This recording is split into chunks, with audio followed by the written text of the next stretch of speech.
Khamenei की मौत के बाद नेतन्याहू बोले, ईरानी लोगों अपने हाथ में ले लो सत्ता, सदियों बाद आता है ऐसा मौका, हाथ से मत जाने दो।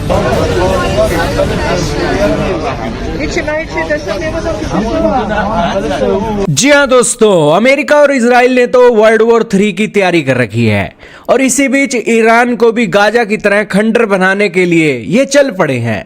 दुनिया का कोई भी प्रेशर अमेरिका इजराइल पर पड़ नहीं रहा है और इसी के बीच नेतन्याहू ईरान पर प्रेशर क्रिएट कर रहे हैं।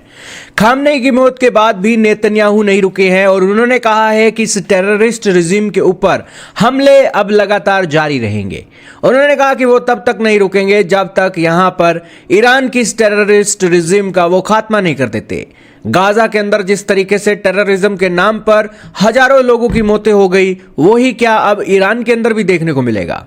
जिस हिसाब से दोस्तों मिडिल ईस्ट के अलग अलग देशों के अंदर ईरान की मिसाइलें फटी हैं, ईरान के खिलाफ गुस्सा और भी भड़क चुका है और इसी मामले में मिडिल ईस्ट के और देशों का भी सपोर्ट इन्हें मिल सकता है।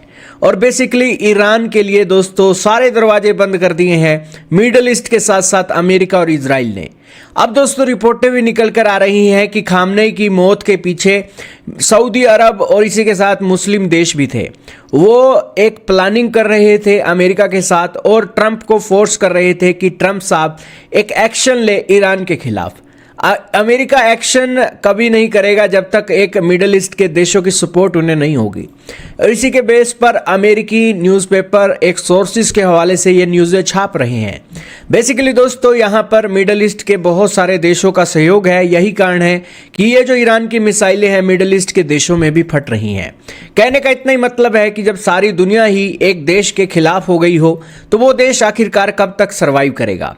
कहने का मतलब यही है कि आने वाले समय में अमेरिका और इजराइल की चलने वाली है और अमेरिका और इजराइल बस नंबर के हिसाब से देख रहे हैं कि कौन सा वो नंबर उन्हें मिलेगा जिसके बाद उन्हें पता लगेगा कि हाँ ईरान के ऊपर उनकी फतह हो गई। आपका क्या मानना है कमेंट सेक्शन में बताइएगा। इस वीडियो में इतना ही।